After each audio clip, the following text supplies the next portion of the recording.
Pessoal, então vamos dar início aí à minha apresentação de hoje, né? É um trabalho prático da disciplina, né, de processamento de sinais, sob orientação do professor Rene. E então, o trabalho em si, né, foi análise da resposta em frequência do plug de fase no desempenho de um line array, né? Então, no caso, eu implementei um line array, né? Eu mesmo fiz a confecção das caixas e tudo. E eu tinha essa curiosidade, né, de realmente identificar se isso funciona ou se não funciona, porque os fabricantes, os grandes fabricantes, eles todos têm utilizado esse equipamento aí nas caixas de som, né? Então, acho que foi uma oportunidade muito legal de pôr isso em prática. Já tinha acho que uns 2 anos que eu estava para pôr isso em prática aí, tá? Então, o foco principal do trabalho é esse, mas eu vou dar uma fundamentação do som, né, de forma geral, né, o estado da arte do som profissional especificamente. Eu acho que é interessante, né, mesmo que de forma breve, né, vocês terem esse tipo de conhecimento, né, embora acho que não seja o foco da maioria de vocês, mas eu acho que é uma coisa que pode agregar para vocês aí. Então aqui eu peguei algumas imagens de faixas audíveis, né, de alguns, do gato, cachorro, elefante, né, então algumas partes aqui, né, então, por exemplo, o gato ele ouve, né, de 20 Hz mais ou menos a faixa que o ser humano ouve, né, consegue chegar até 65 mil Hz, o cachorro até 40 mil, né? Então tem vários aí, os morcegos 120, o golfinho até 240. E o elefante é a topeira abaixo de 20 Hz, né? O elefante normalmente ele emite sons a 10 Hz para se comunicar. E o nosso, né, que é o campo do ser humano, né, que normalmente vai de 20 Hz até o 20 kHz, né? Então tem aí não é linear, né? Então tem gente que pode escutar um pouquinho mais, um pouquinho menos, principalmente na parte de agudo, né? A gente comentou numa das aulas aí, conforme você vai envelhecendo, a capacidade de ouvir o agudo vai diminuindo um pouquinho, né? E aqui eu coloquei os principais tipos de reprodutores, né, que trabalham mais ou menos na faixa de 20 até 20 kHz, né? Então, nessa coluna que está mais aqui um próximozinho do outro aí, né? Então, são os principais dispositivos reprodutores sonoros, né? Que a gente pode utilizar em sistemas profissionais, né? Então, a gente começa no woofer de 18 polegadas, que trabalha de 35 Hz a 150. Aí você tem o de 15 polegadas, né? Se você quiser saber o tamanho, é só multiplicar por 2,54, tá, gente? Vou tratar tudo em polegadas aqui. O de 15 já não consegue descer até 35, então ele vai mais ou menos de 50 até 200 e assim vai subindo, né? Então aí você pode encontrar também a nomenclatura, né? O subgrave, que seria o subwoofer, o grave, que é o de 15, e aí normalmente começa com o mid-bass, que é o de 12, normalmente, e aí mid-range, e aí o de 10 e o de 12 normalmente são mid-range porque eles conseguem atingir uma frequência mais alta de resposta, né? Isso aqui, gente, são frequências médias, tá? Tem de 18 que vai subir mais, descer mais, mas normalmente essas são as frequências que você vai encontrar. Então, no áudio profissional, gente, seriam esses 6 componentes aqui que a gente trabalha hoje, tá? Coloquei alguns aqui atrás à esquerda, que é o subwoofer. Eu coloquei um de 12 polegadas, mas você pode encontrar de 6, de 8, de 10, de 12, de 15, tá? A principal diferença é que esse subwoofer, ele tem a borda emborrachada, porque ele normalmente tem um excursionamento aqui, ele consegue excursionar bem mais do que um woofer, né?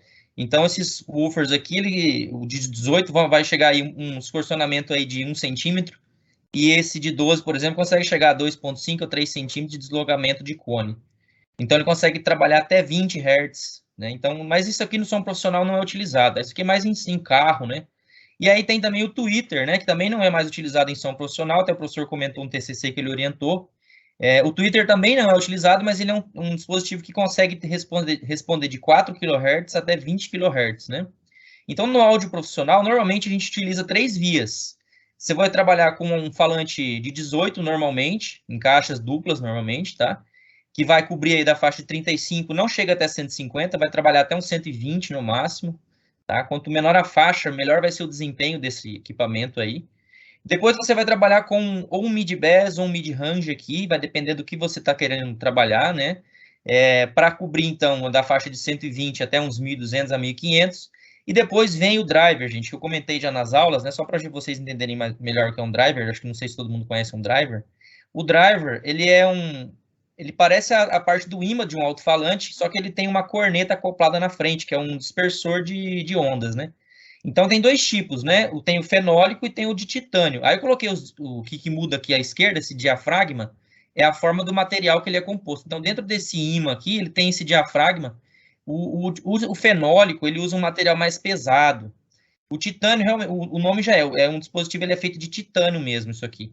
Então, o titânio, por ele ser muito mais leve, ele consegue vibrar com mais frequências maiores. Então, ele consegue atingir até 18.000 Hz, né? O fenólico não chega nem a 7.000 Hz, tá?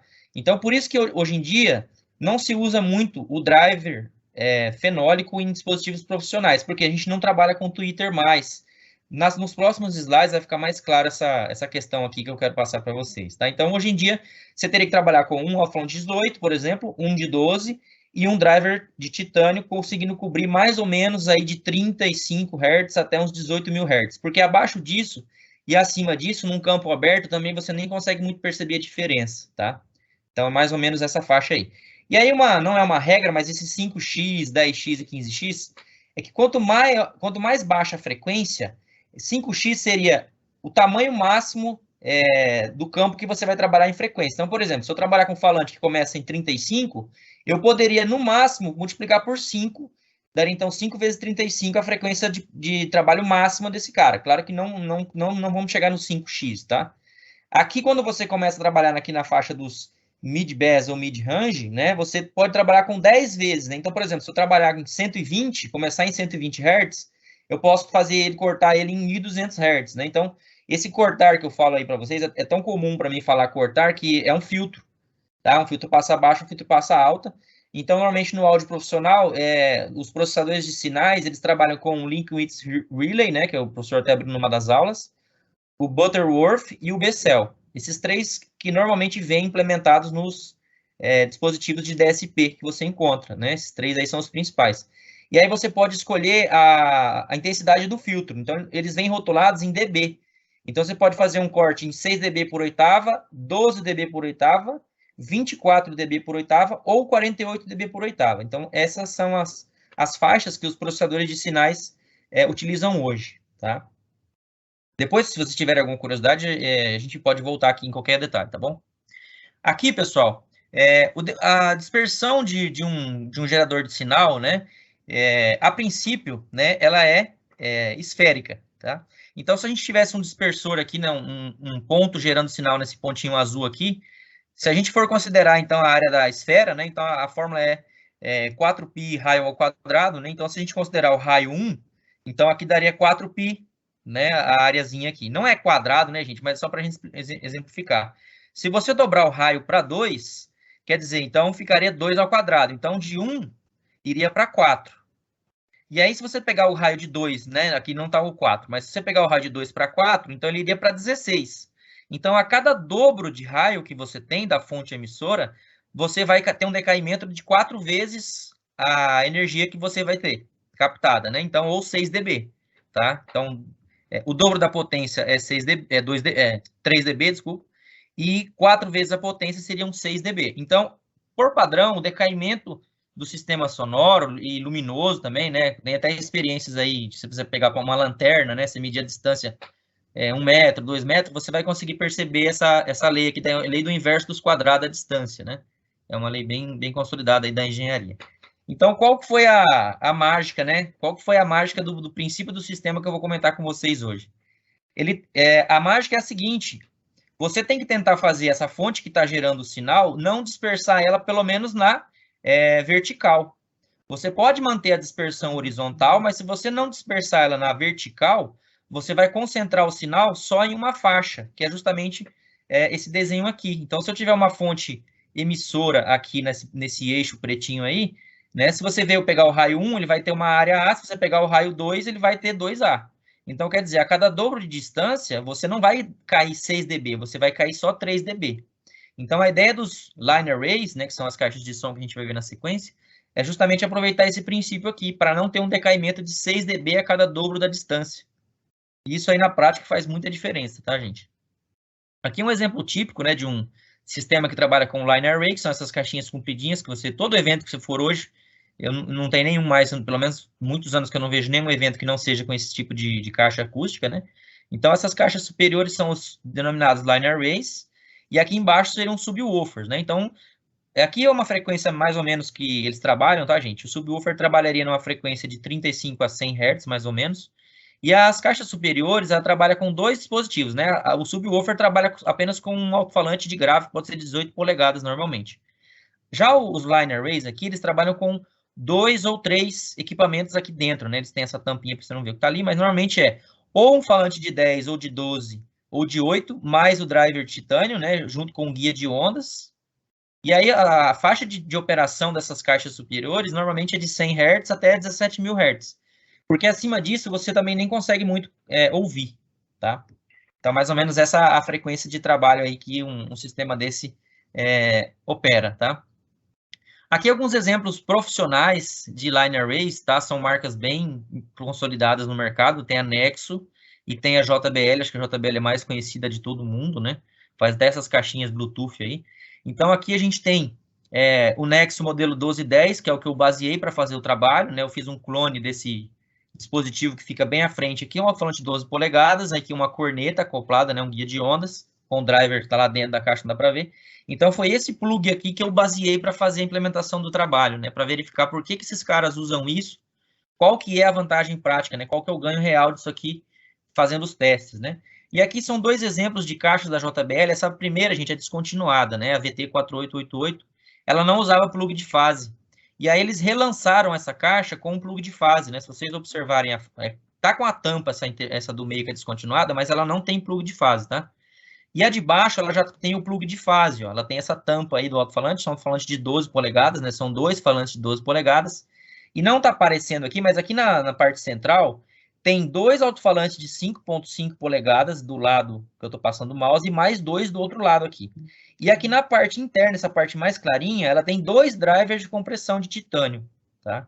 Então, ela é uma caixa de 3 vias. Ela tem o 12 polegadas, tem o 5.5 polegadas, que seria o papel do mid-range, né? E aqui 2 drivers de compressão. Os pontos de crossover, normalmente numa caixa dessa, então o falante de 12 trabalharia de 100 Hz a mais ou menos uns 250, 300 Hz. 300 Hz para cima, até uns 1.500 Hz mais ou menos, trabalharia com os falantes de 5.5. E acima disso, os drivers de compressão que seriam os responsáveis, tá? Aqui, então, a parte interna da caixa que eu estou trabalhando como base, só para vocês terem uma ideia, tá? Essa caixa aqui, ela trabalha com uma corneta patenteada da Nexo, é uma coisa muito legal. Você não acha nem para comprar isso aqui, porque é uma coisa muito legal o projeto dela, porque ela é como se fosse um hiperboloide, né? Ela gera o sinal aqui no driver, ele bate aqui no eixo imaginário e ele joga a dispersão retinha aqui, concentrando a abertura só na horizontal. Na vertical, ela praticamente não tem dispersão. Então, aqui, se você olhar a frente da caixa, ó, tem esses espacinhos, esses buraquinhos aí. Isso aqui é justamente para você controlar a energia do sinal gerado e não fazer com que ele não suba e não desça, né? Ali eu falei para vocês do princípio do decaimento, né, de 6 dB para 3 dB. Então, uma das formas de alcançar é justamente esse guia de ondas, né, chamado guia de ondas aqui. Nem todos são assim, só da Nexo, na verdade, tem essa curva, mas a maioria usa esse mesmo princípio aqui de transformar a onda aqui, né, para que ela não suba e não desça, para você, então, concentrar a energia e ter o decaimento de só 3 dB ao invés de 6 dB.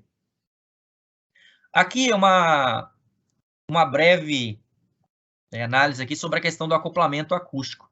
Existe uma lei física, né, da engenharia da física, que fala sobre o acoplamento acústico. O que essa lei fala? Para você conseguir acoplar duas caixas acústicas ou mais, tá, a frequência de corte superior, tá, na verdade, metade do comprimento da onda dela não pode ultrapassar o tamanho da caixa em espessura. Então, eu peguei aqui, por exemplo, o alto-falante de 8 polegadas, ele tem 20 centímetros de diâmetro. Tá? Então, a caixa, no mínimo, vai ter que ter 20 centímetros de distância, de diâmetro, né, de altura. O de 10, 25 e o de 12, 30. Claro que ainda tem a madeira, né, gente, que teria que ir em cima e embaixo, então daria um pouquinho mais, mas vamos supor que seja essa distância aqui. Tá? Então, se você trabalhasse com o alto-falante de 8, tá? Se eu pegar aqui, então, e fizer a conta, o 344 dividir por 1.700 vai dar 0,2. 344 é a velocidade do som, tá, gente? Então, se eu dividir por dividir por 1.700, né, o 344, vai dar o 0,2. Então, uma caixa de som que trabalhasse com um alto-falante de 8 polegadas, ele só teria acoplamento até a metade de 1.700, que é essa distância que a gente acabou de falar aqui. Então, ele acoplaria até 850 Hz só. O de 10 até 1.376 por 2, de 1.150, o de 12 até 1.150 só, dividido por 2 ainda, né?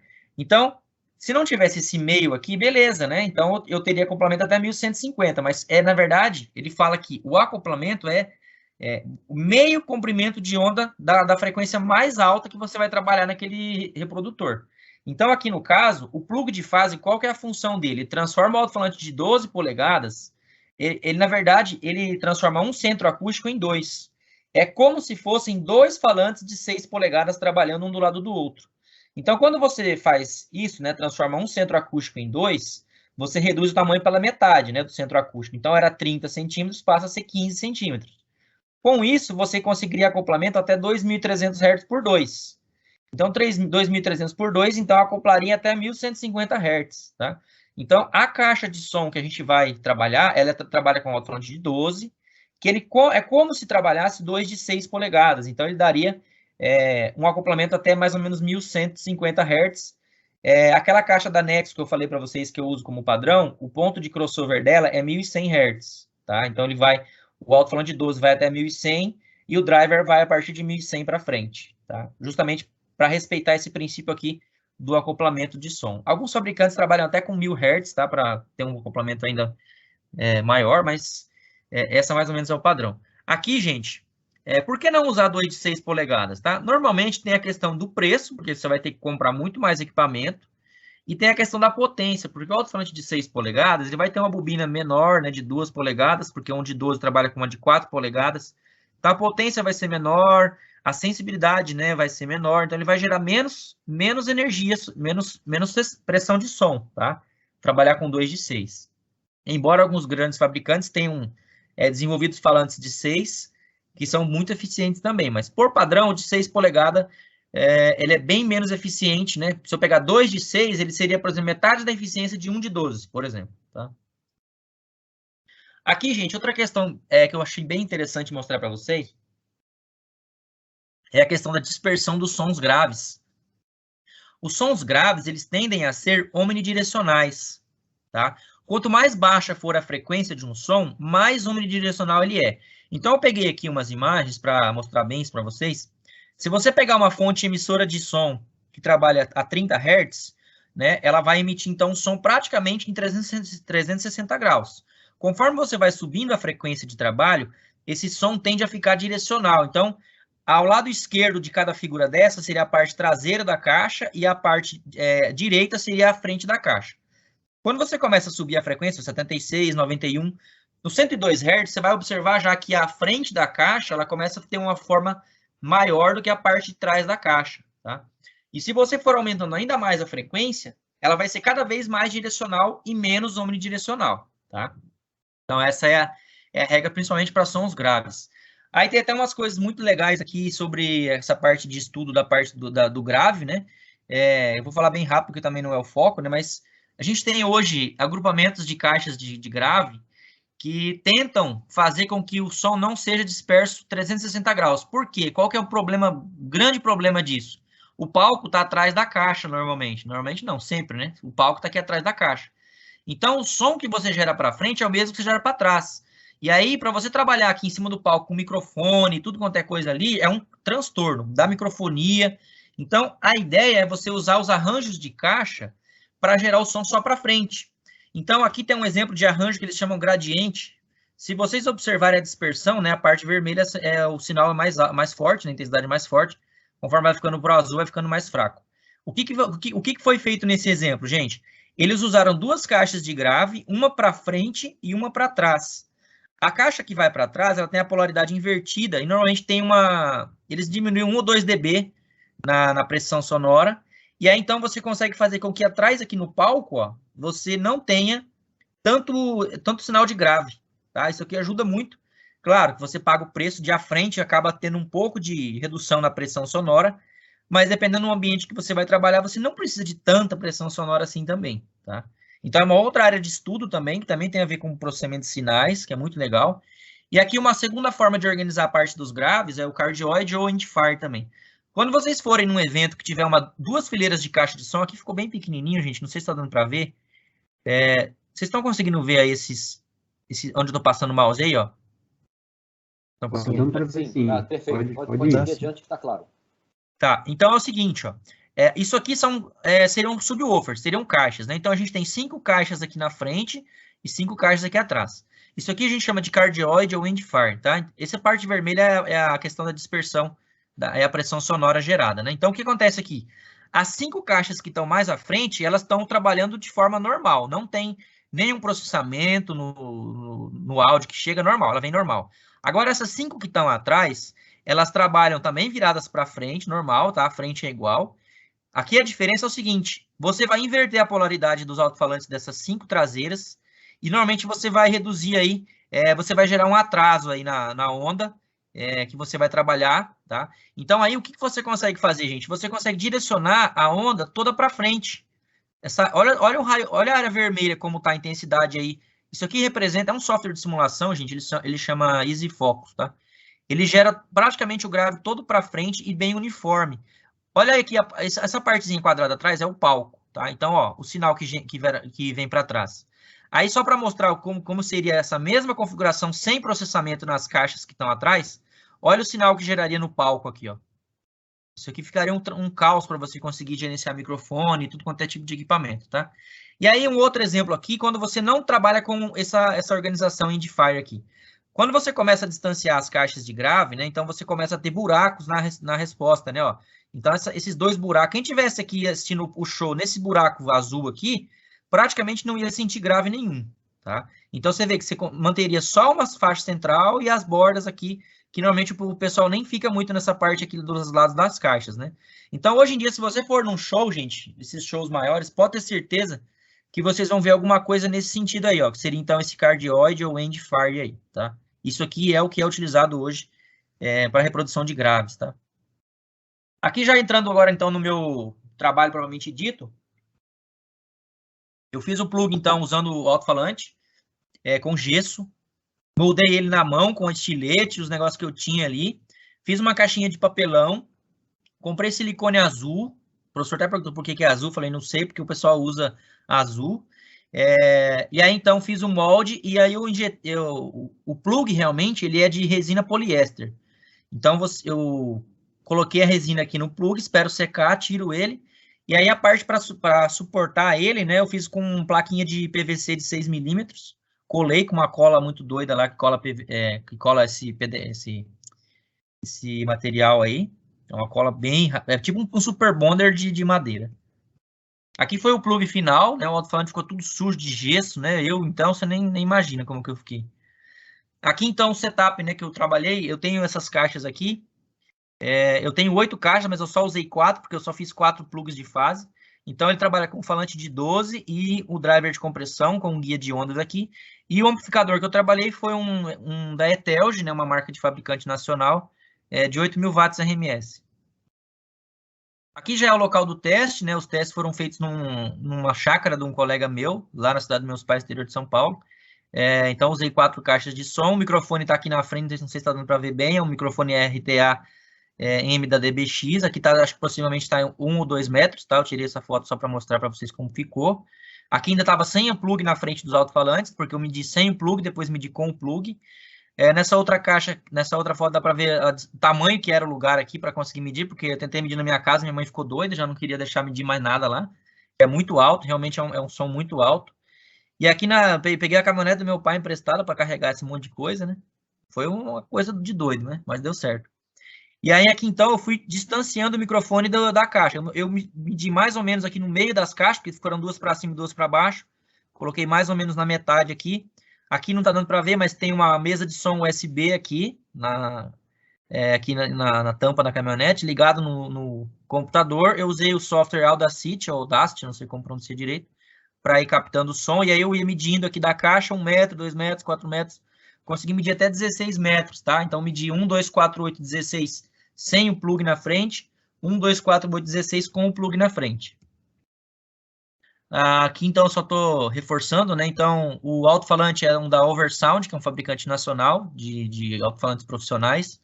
O modelo LA12450, ele suporta 450 watts RMS. Uma mesa de som Behringer, o microfone condensador é o DBX RTA-M. E o amplificador já falei também. Aqui, então, já passando para os resultados, gente. Com o metro, aqui, em todas as figuras que vocês observarem, o sinal que está em preto é o sinal sem o plug de fase. O que está em vermelho é com o plug de fase. Aqui não sei se ficou muito bom para ver a frequência, mas aqui está em 1000 Hz, né? Então, esse ponto aqui, ele é 1000 Hz, tá? É a faixa de trabalho de 1000 Hz. Aí, essas figuras que eu vou mostrar para vocês foram coletadas, eu peguei aqui a frequência até 1750 Hz só. Por quê, gente? Porque a ideia é trabalhar com esse alto-falante até 1100, 1200 Hz no máximo. Então, eu fui até 1700, mas não precisava, tá? É só para questão de análise. Se vocês observarem aqui a 1 metro, o plug sem o plug de fase, ele começou a ganhar aqui em mais ou menos 1600 Hz. Ele começa a ganhar em resposta de frequência em relação a com o plug. Então, se eu tivesse continuado fazendo esse desenho aqui, ele ia continuar ganhando ainda. Só que, não importa, gente, a partir dessa frequência de 1600, 1700, quem vai responder não vai ser o alto-falante, vai ser o driver de compressão, driver de titânio, tá? Então, a análise, o ponto de análise X mesmo, seria mais ou menos até o 1100, 1200, tá? Então, com 1 metro, sem o plug, praticamente em todos os pontos, sem o plug ganhou, né? Só que os pontos que o com plug ganhou aqui, nesses dois vales aqui, o com plug acabou ganhando, tá? Mas a diferença começa a se tornar maior quando você vai distanciando o microfone, né? Olha a distância com 2 metros, né? Então, com 2 metros, né? Então, aí com o plug que está em vermelho, você consegue já ver. Aqui, gente, chega a dar 6 dB de diferença. Aqui, próximo de 1000 Hz, consegue dar até 6 dB de diferença. Depois, lá para frente, sem o plug, ele acaba conseguindo ganhar, mas eu não vou usar nessa faixa, né? Com 4 metros. Então, veja que a diferença principal acaba acontecendo aqui próximo dos 1000 Hz mesmo, né? Acho que essa lei do acoplamento aí, eu acho que ela justamente consegue mostrar nesse ponto aqui, né? Porque pela lei, essa caixa de som que nós estamos trabalhando aí no exemplo, eu acho que ela tem 34 centímetros, se não me engano. Ela praticamente tem o tamanho que a gente fez a conta naquele slide de exemplo, né? Então, é mais ou menos até 1100 Hz, tá? Com 8 metros, né? Diferencia já um pouco mais ainda, né? Então, sem o plug começa a perder bastante em relação com o plug. E 16 metros ainda mais, né? Então, se eu tivesse conseguido medir 32, eu não tinha cabo para isso. Então, consegui medir até 16 metros. E aí, eu fiz outras análises aqui interessantes também no decaimento. Isso aqui é sem o plug, tá, gente?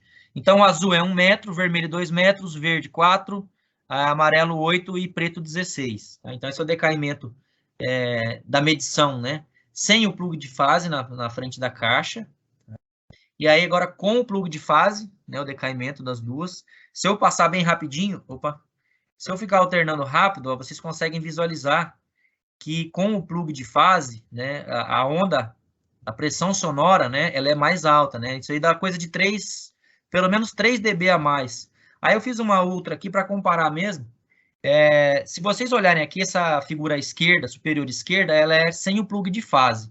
As outras duas são a mesma figura, tá, gente? Essas duas da diagonal são a mesma figura. Por que eu fiz isso? Para comparar, então, a altura e para comparar, então, aqui a frequência, tá? Se vocês olharem a densidade aqui, né, mais ou menos a largura aqui da onda que está em preto, aqui, sem o plug, se você comparar a espessura aqui com o plug, né, a densidade de potência acaba sendo bem maior. Não? Então, a faixa preta ficou bem mais magra, vamos dizer assim, né, do que a faixa que está em preto com o plug de fase, tá? Então, assim, para medir, teria que pegar frequência por frequência certinho, né, mas realmente, pelas imagens anteriores, né, a gente consegue perceber uma diferença bem significante aqui, considerando que é um dispositivo passivo, né, barato, se você for ver, né, a gente não teve perdas de frequências significativas, né, porque eu fiquei com medo de colocar alguma coisa na frente de uma caixa, iria atuar como um freio, né, segurar o som, mas não foi isso que aconteceu, tá? E já chegando nas conclusões, né, então a gente teve um ganho muito legal do plug de fase em relação a sem o plug. O decaimento do SPL não segue muito essa regra de 3 e 6 dB, porque tem muita coisa que influencia, né, gente? O professor até comentou aí da câmera anecoica, né? Então, no caso, eu medi lá num ambiente aberto, o chão era de terra, tinha um galpão com cobertura de zinco atrás, né? Então, tem várias coisas que influenciam nesse resultado, né? Então, a gente tentou trabalhar dentro do que era possível, mas para você realmente ter essa comprovação do decaimento, teria que ter um ambiente mais controlado, né? Possivelmente teria que ser uma câmera anecoica mesmo para você ter a certeza, tá?